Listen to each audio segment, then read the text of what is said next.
Dito kami nila Nika ngayon. We're leaving for Hong Kong. Ako, tigil muna ako ng Korea. Going to Hong Kong. Si Tita Wilma. Nakakapanibago tignan kasi base na base ayos na ayos. Anyway, yun. So, ako, I have to wait a few hours sa lounge. So, yun. Jaya mo na dyan. Yan, wala pa yung ano nila sa check-in. Kaya naghihintay muna. Pila muna kami dito. Well, sila paalis ng 8 o'clock. Ako, mamaya pang 12. Kasi ibang airline. Ba, no? Hi! Ayos na kami first time. Ako, and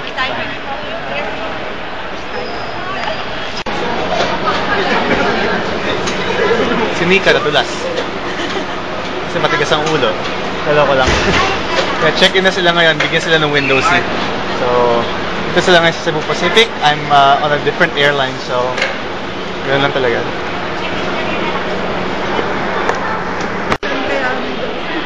Okay, doon tayo sa magbabayad tayo ng airport tax. Samahan ko lang sila Nika kasi first time mag-travel going to HK. So, di ba? Meron na silang boarding pass. Yay! Anyway, here we are at NAIA. Magbabayad sila ng tax. Sunod nila ako. Ngayon. Hi! Alis na kami! Kami mauwi na! Mamaya pa. Hito ko lang. Okay. Well, it's already 6:15 and wala, nakaalis na sila Nika. So, nandun na sa gate. Ako nag-iintay pa rin hanggang 8:30. Kasi hanggang 8:30 pa magbubukas ang flight. Ang check-in number ng Korean Airlines. So, sa ngayon, Northwest.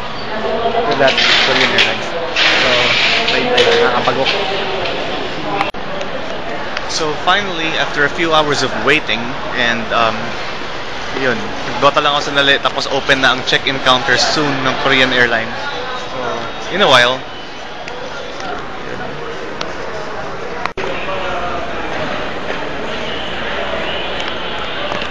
See, they're rolling the blue carpet for me for business class.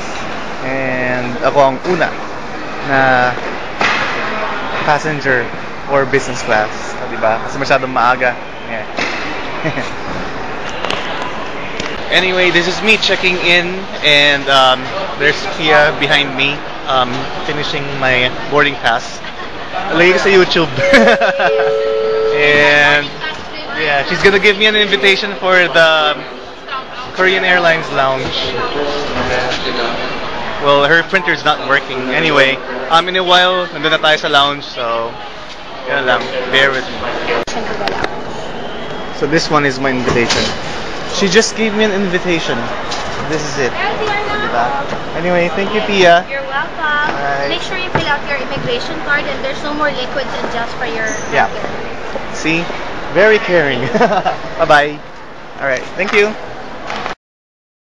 Anyway, this is how they do it. They remove their shoes for inspection. So we gotta remove our shoes.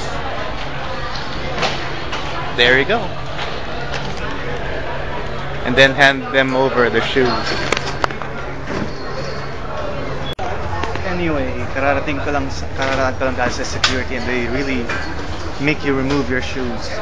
So, ganyan talaga. Security is really tough kahit dito sa airport. So, let me just get my shoes on and then we're off. Let's go. Gate 6. O, diba?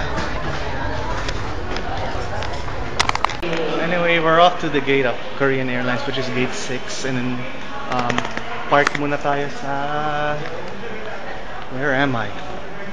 Where am I, Mama? Anyway, that's the runway right there. As you can see, all the planes have left. It's just me and Korean Airlines. No planes on site. Inside, rather. Just plain airport. We walk, and we still walk until we finally find right on my left is the Korean Airlines lounge. So we hop in. I got an invitation. Can I use your lounge? Should I take a look at your boarding pass? Sure, no problem. Anyway. How do we know the plane's leaving? Okay, so there's lots of reading materials here and some food for breakfast, and I'm sleepy, so I feel really, really sleepy. Okay. We're now boarding for business class, and I'm quite tired, I'm quite sleepy. Anyway, that's the gate. We're using a 777 aircraft. Anyway, we're here. We're boarding the plane, and it's about 5 minutes to 12. There you go. That's the gate. Hello. 7J. Hello. Okay, take inside. This way? Yeah. J. Alright. Like I understood what she said. But anyway, I'll find my seat. Hello. I'm taking a video. Hello. Anyway, that's about it. Please make sure that your seat belt is securely fastened. Thank you.